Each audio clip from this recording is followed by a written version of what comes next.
자, 2번 유가증권입니다. 자, 법인세법에서는 유가증권을 주식과 채권을 말해요.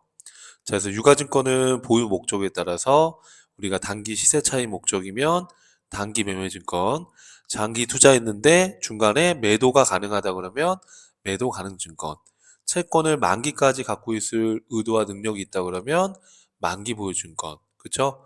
그 다음에 주식을 투자했는데 지분율이 20% 이상이다 그러면 지분법 적용 투자 주식 이렇게 해서 구분이 되죠. 자, 여러분 우리가 일반 재고자산처럼 유가증권을 처분했을 때, 유가증권을 처분했을 때 재고자산과 동일하게 단가 가정을 해야 돼요. 우리 법인세법에서는 개별법, 총평균법, 이동평균법 중에 선택해서 신고하면 인정을 해주고 있습니다. 자, 케이스를 통해서 한번 무슨 말인지 보시죠. 자, 단기 매매증권으로 분류되는 주식 취득 내역이다. 거래일자별로 한번 회계 처리를 해보라는 건데, 자, 이동평균법으로 단가 가정을 하재요. 자, 1월 10일 날 A회사는 주식 10주를 주당 10,000원에 취득을 했다. 그럼 차변에 단기 매매증권 10만원 취득한 거죠. 자, 1월 12일 날 똑같은 A회사 주식 10주를 사는데요. 가격이 올라서 2만원에 취득을 했대요. 그러면 20만원어치 취득한 거 맞죠? 자, 그 다음에 1월 13일 날 A회사 주식을 15주를 4만원에 팔았대요. 그럼 15주 곱하기 4만원 하면 6만원, 60만원을, 그렇죠. 15주 곱하기 4만원 하면 60만원을 받은 거죠, 현금으로.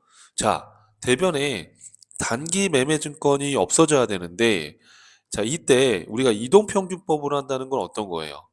그렇죠. 이동평균법으로 하게 되면 30만원인데요.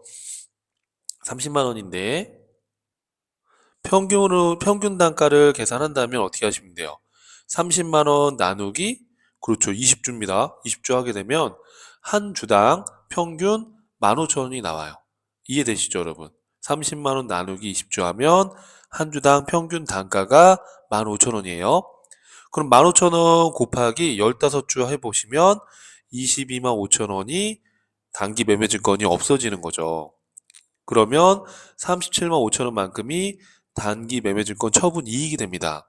이처럼 자, 동일한 주식을 서로 다른 가격으로 취득한 이후에 동일한 주식을 서로 다른 가격으로 취득한 이후에 이걸 처분했을 때는 단가를 가정해야 되는 거예요. 유가증권도. 이해되시겠어요?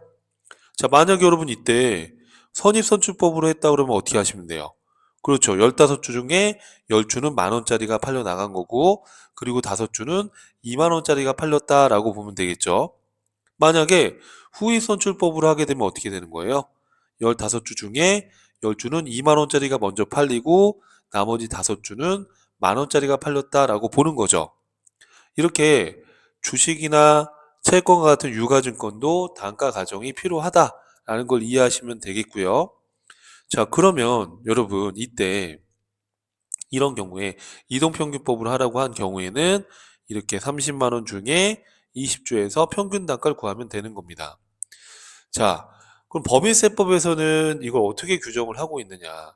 이게 선입선출이나 후입선출이나 이동평균법에 따라서 이 처분 이익이 달라지죠. 그렇죠? 올해 인식되는 이익이 달라지기 때문에 이거를 규정을 하고 있는데 법인세법에서는 개별법, 총평균법, 이동평균법 중에 선택이 가능하게끔 해놨고요.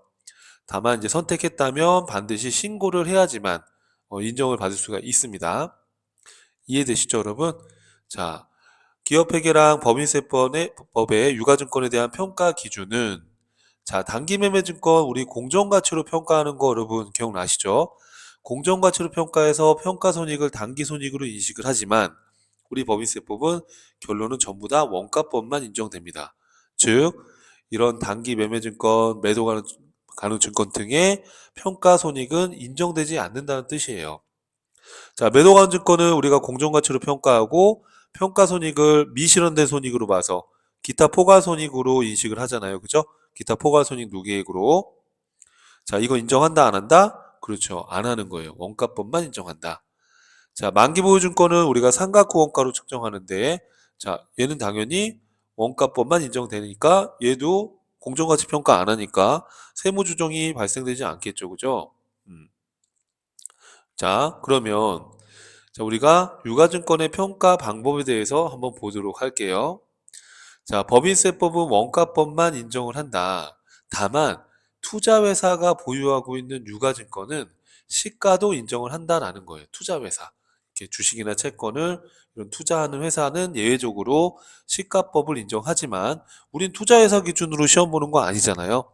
그래서 일반적인 법인은 원가법만 인정하기 때문에 우리가 평가 이익이나 평가 손실은 인정하지 않는다. 그렇게 생각을 하시면 됩니다. 기본적으로. 자, 그러면 여러분, 원가법이면 이 원가에 대해서 우리가 위에서 봤던 것처럼 이때 단기매매증권 없어진 거를 선입선출법으로 할 건지 또 후입선출법을 할 건지 평균법을 할 건지에 대한 걸 선택해야 되는데 우리 법인세법에서는 딱 세 가지만 인정이 돼요. 채권에 대해서는 개별법, 총평균법, 이동평균법이 다 인정이 되고 있고요. 채권 외에 뭐 주식의 경우에는 총평균법과 이동평균법이 인정되고 있어요. 왜냐하면 여러분 이 주식의 경우에는 이 개별법을 인정하기가 어렵죠. 그죠? 주식 단가가 그때그때 바뀌고 그러니까요. 뭐 채권의 경우에는 개별법을 인정하고 있습니다만 주식의 경우에는 개별법을 허용하고 있지 않다는 거 참고해 주시고요. 자, 그러면 여러분 요 인정하는 방법 범위 내에서 법인이 신고하면 그 신고한 거대로 했다면 인정해 주겠다라는 거예요. 이해되시죠? 자, 그러면 언제까지 신고해야 되느냐? 자, 여러분 요거는 우리 일반 재고자산에서 봤던 거랑 동일한데 다시 한번 복습해 볼까요? 자, 제가 그림을 좀 그려놨는데요. 다시 한번 복습해 보면 했던 거 반복입니다. 우리 일반 재고자산과 동일합니다. 자, 최초 신고는 언제까지 해야 됐었죠, 여러분? 그렇죠. 설립일이 속하는 사업연도 과세표준 신고 기한까지 신고해야 되는 겁니다. 예를 들어서 2001년도에 설립을 했다 그러면 자, 12월 말법인이다라고 한다면요. 언제까지? 저 3월 31일까지 과세표준 신고 기한까지 어떤 방법으로 단가 가정을 할 건지 신고해야 되는 겁니다. 자, 그래서 채권은 개별법, 총평균법, 이동평균법 중에 선택해서 신고하면 되겠고요. 그 채권 외의 유가증권은 총평균법이나 이동평균법, 그쵸? 이 둘 중에 선택해서 신고를 하시면 됩니다. 자, 만약에 신고 기한을 경과해서 신고한 경우에는 신고일에 속하는 사업연도까지는 무신고로 본다. X1년도는 무신고로 본다. 예를 들어서 3월 말일까지 하는 건데 4월 달에 신고했다라고 하면요. X1년도는 무신고한 걸로 보겠다라는 거예요.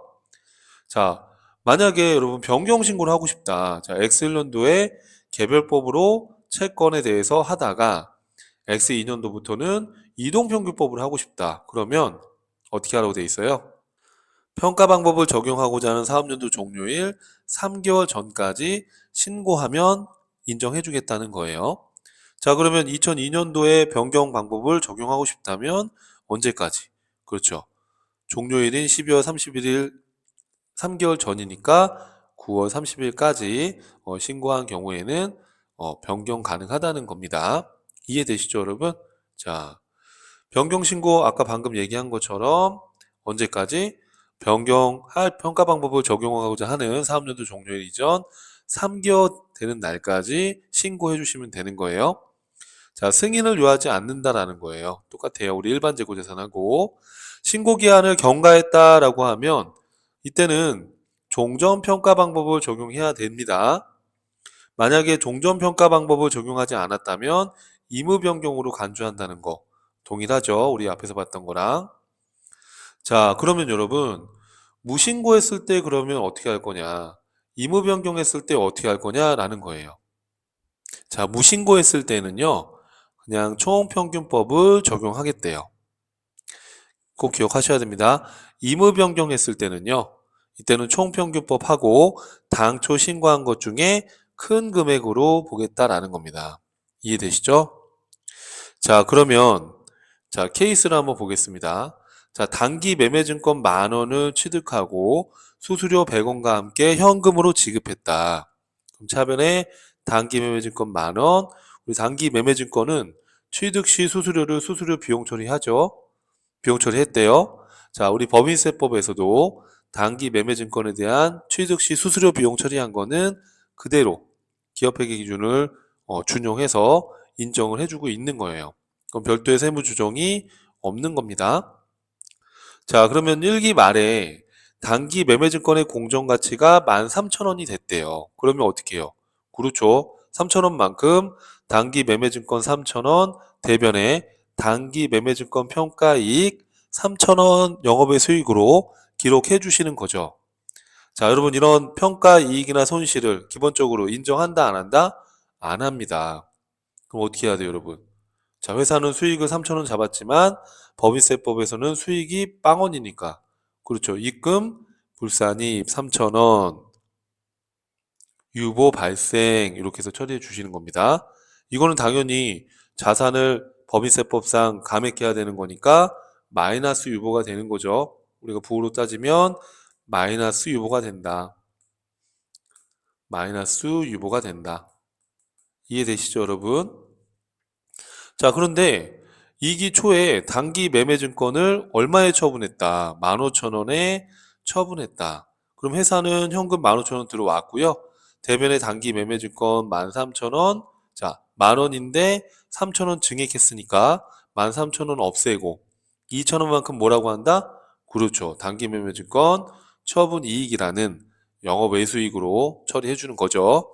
자, 법인세법상으로 분개를 한다면 15,000원의 현금이 들어왔고 단기 매매증권은 13,000원이에요? 만원이에요? 만원이죠. 자, 법인세법에서는 평가이익을 인정 안 했으니까 만원으로 되어 있겠죠? 만원 없어지고요.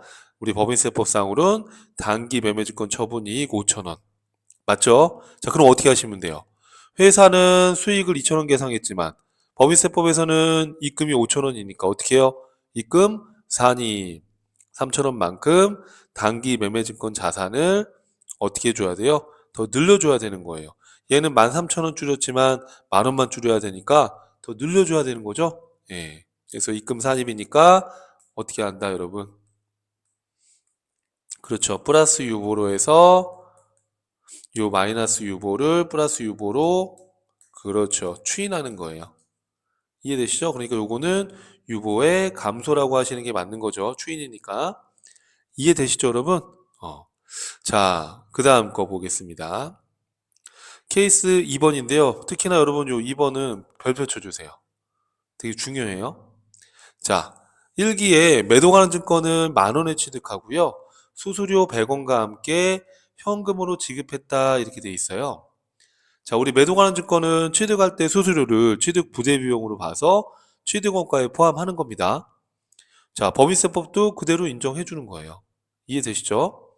자, 1기 말에 매도 가는 증권의 공정가치가 13,000원이에요. 그러니까 1,100원에서 13,000원이니까 2,900원만큼 매도 가는 증권 평가 이익으로 해서 기타 포괄 손익 누계액으로 인식을 했어요. 근데 법인세법에서는 이런 평가 인정한다 안 한다? 안 합니다. 자, 그럼 집중해 주셔야 됩니다. 이거 어렵습니다. 자, 그럼 여러분 이렇게 기타 포괄 손익 누계액이라는 자본 항목이 대변에 있으면은요. 우선은 입금 산입해서 2,900원만큼 기타로 소득 처분을 해주시는 거예요. 그리고 나서 자, 입금 산입했는데 실제로 법인세법상의 입금이 아니잖아요. 그럼 이걸 상쇄하기 위해서 송금 산입 2,900원 해주셨는데 이 송금 산입은 매도 관한 증권 자산을 감액하는 거니까 이거는 유보 발생 마이너스 유보로 소득 처분이 되는 거죠. 마이너스 유보로 유보 발생이 된 거죠. 맞죠, 여러분? 이게 바로 이중세무조정이에요. 이렇게 해도 되고 아니면 순서를요.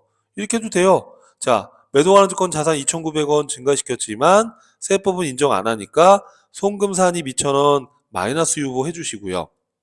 송금 산입했는데 실제 송금이 아니니까 이걸 상쇄하기 위해서 입금 산입 2,900원 해주시는데 이거는 자본의 구성 항목의 차이일 뿐이잖아요. 우린 입금으로 해서 이익잉여금 각사소득으로 받는데 우리 회사는 매도가지고 평가이익 기타 포괄손익 누계액으로 놓은 거니까 이익잉여금 기타 포괄손익 누계액 전체 자본엔 차이가 없어요. 그래서 이거는 그냥 기타 이렇게 해주면 되는 거죠. 이해되세요, 여러분? 이렇게 해도 되고 상관없어요, 여러분. 그래서 요거를 하실 수만 있으면 된다. 자, 여러분, 이 매도 관한 증권을 15,000원에 처분했대요. 그러면 차변에 현금 15,000원 들어오고요. 대변에 매도 관한 증권은 자, 1,100원에서 2,900원 더하면 13,000원이 없어지는 거 맞죠? 자, 그리고 중요한 건 이 매도 관한 증권 평가 이 매도 관한 증권 평가 이익 2,900원만큼은요. 이게 처분이 되면 이 미실현 손익이 실현되는 거니까 이 대변에 있던 매도 관한 증권 평가 이익을 차변으로 없애면서 이걸 처분 이익으로 대체해 주셔야 되는 거예요. 미실현 손익이 처분을 통해서 실현된 거니까 이 미실현 손익 평가 이익을 처분 이익, 실현 손익으로 대체를 해주는 거예요. 이해되시죠, 여러분? 자, 근데 세법의 입장에서는 자, 현금이 얼마 들어왔습니까, 여러분? 현금이 15,000원 들어왔는데요. 자, 매도 관한 증권은 13,000원이 없어지는 거예요? 아니면 1,100원만 없어지는 거예요?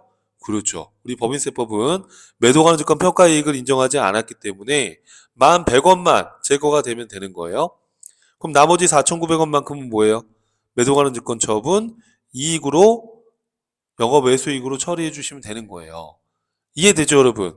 자, 근데 이거 세무조정 해보면 어떻게 하면 될까요? 자, 이거 좀 지워볼게요. 여러분 헷갈리니까. 자, 회사는 지금 매도관한 증권 평가 이익이라고 해서 기타 포괄 손익 누계액을 감소시켰지만 법인세법은 이런 거 인정 안 하잖아요. 그죠? 그러면 자본 항목이 차변에 있으면 우선 송금 산입해서 송금 산입 2,000원 우리 법인세법상의 송금이어서 이익잉여금으로 반영한 건데 얘는 지금 기타 포괄 손익 누계액으로 반영된 거니까 구성 항목의 차이일 뿐인 거죠. 그래서 기타 이렇게 해서 세무조정 해주시고요. 자, 송금 산입 2,900원 했는데 보니까 여러분 지금 처분이익은 동일하거든요. 그럼 이 송금을 다시 입금으로 상쇄시켜줘야 되는 거죠. 그래서 입금 산입했더니 2,900원 했더니 그 차이가 매도 가는 증권 이 13,000원과 1,100원의 차이 2,900원의 차이가 났던 거네요. 이렇게 자산에 대한 차이는 유보가 되겠죠. 근데 이거는 지금 처분되는 과정에서 우리가 일기 말에 해놨던 2,900원의 유보가 추인된 거잖아요. 요 2,900원의 유보가 이게 어떻게 됐다? 추인된 거다라는 거예요. 처분돼서. 이해되시죠, 여러분? 자, 그래서 유보 감소로 해주셔야 되는 겁니다. 헷갈리면 안 돼요. 자, 이렇게 해서 여러분 세무 조정이 발생될 수 있다. 그래서 그런 내용들을 본 거예요. 자, 그래서 여러분 우리가 이번 교시에서는 유가증권에 대해서 그죠? 이런 단기 매매 증권이나 또는 매도 가는 증권 등과 같은 이런 유가증권에 대해서 우리 법인세법은 기말에 공정가치평가를 인정하지 않는다. 그래서 평가이익이나 평가손실은 우리가 세무조정을 통해서 조정을 해줘야 된다는 거예요. 이해하시겠죠, 여러분? 그래서 이거 꼭 정리 잘 하시고요. 다음 강의에서 또 뵙겠습니다. 수고하셨습니다.